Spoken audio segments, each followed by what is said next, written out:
साथीहरु नमस्ते, म धन छेत्री। तपाईं हेर्दै हुनुहुन्छ च्यानल इनो। साथीहरु, कहिलेकाहीँ यस्तो अनयुजुअल डे पनि हुन्छ। पहिला डे हेर्नुस्, अनयुजुअल डे। पुरै पहेँलो पहेँलो पहेँलो। रिडिङ मोड अन गर्नुहुन्छ नि मोबाइलमा, त्यही रिडिङ मोडवाला डे हो आज। पुरै पहेँलोपना, अनयुजुअल भएको हुनाले रमाइलो पनि लाग्छ यस्तो डेजहरुमा कहिलेकाहीँ। यतापट्टि खेत, अनि यो खेत पनि धान जम्मै पाकेको हुनाले हैन, पानी पर्यो, हामीहरुलाई गाह्रो छ अहिले। धानहरु जम्मै पाकेको हुनाले यु क्यान सी पहेँलो भएको हुन्छ धान, र त्यही माथिबाट पनि पहेँलो लाइट आएर रिफ्लेक्सन।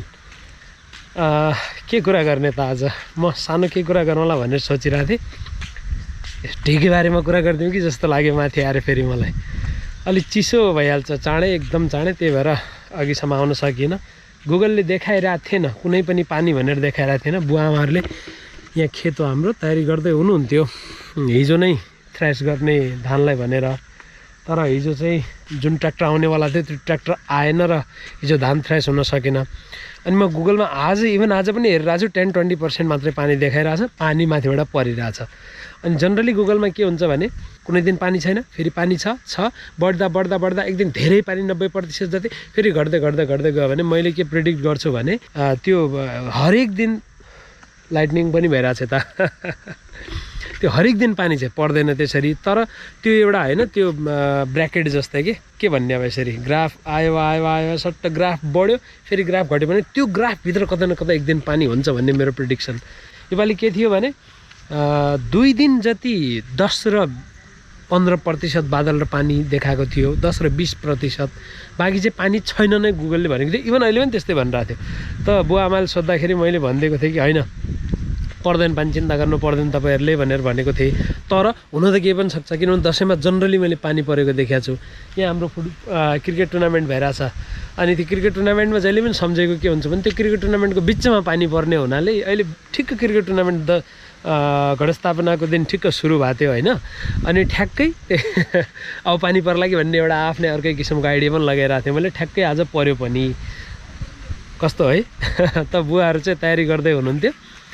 थ्रेस गर्न सक्नु भएन, तर चाहिँ सम्हालेर त्यो माथिबाट पालहरू हालेर जम्मै हालेर चाहिँ सेफ छ धान।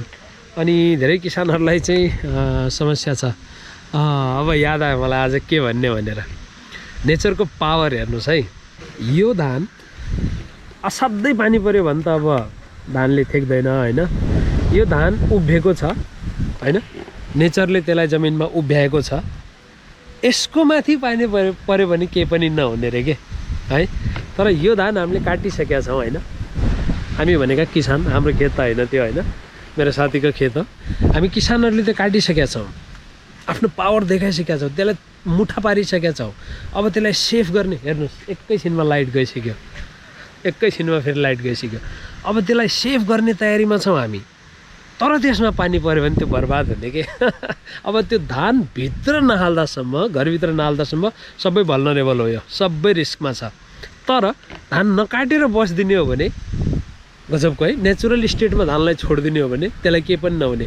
नेचरले कसरी त्यो धानलाई मजाले उम्राएको हुन्छ, त्यो धानलाई पकाएको हुन्छ, त्यो धानलाई ठड्याएको हुन्छ कि त्यो पानीबाट बच्न सक्छ। आज म यही कुरा सम्झिरहेको थिएँ, कति डिजाइन्ड हुन्छ फेरि। अब उता अङ्कलहरूको चाहिँ धान खसेको छ, धेरै ठुलो धान भइदियो भने त्यो चाहिँ ढल्किहाल्छ र त्यो अलिकति त्यति राम्रो मानिँदैन।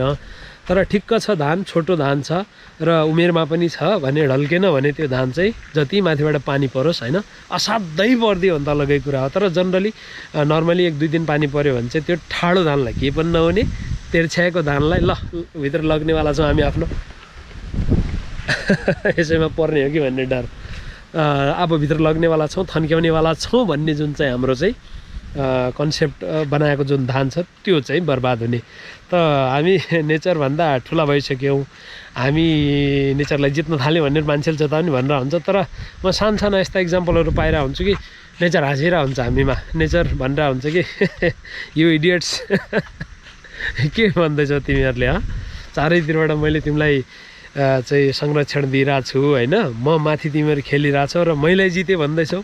म आमा हो, आमालाई मैले जितेँ भने जस्तै हो नेचरलाई हामीले जित्नु भनेको।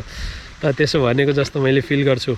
आज अजिब तालले आएँ म, माथि के अर्कै सोचेर आएको थिएँ, आएर मौसम देखेर यसमै बोल्न थालिहालेँ। अनि बोल्दा बोल्दै फेरि चाहिँ यो कुरा पनि अघि बनाउला भनेर म सोचेँ। जनरली आजकल मलाई के याद आयो भने टक्कमा नोट्स लेख्ने गर्छु होइन, त्यो लेखेको त थिएन तर टक्क गएर मैले यो सम्झिहालेर यसको बारेमा नै बोलेँ आज। ठिक्क लाइटमा ठिक्क कुरा गरियो। यद्यपि कम्प्युटरमा अलिकति केही ब्लुटुथको समस्या भएर त्यसैमै अल्झिरहेको छु म दिनभरि, तैपनि ठिकै छ। त नेचर र चाहिँ हाम्रो चाहिँ के भन्ने, मैले जितेँ हामीले नेचरलाई भनेर हुन्छौँ, तर नेचरले साना साना यस्ता इभेन्ट्सहरू देखाउँछ अथवा यस्ता इक्जाम्पलहरू कहिलेकाहीँ मलाई देखाउँछ कि हामीहरू कति तुच्छ छौँ नेचरका अगाडि भन्ने मैले पटक पटक बुझिरहन्छु। ओके साथीहरू, लाइट पनि सिद्धियो।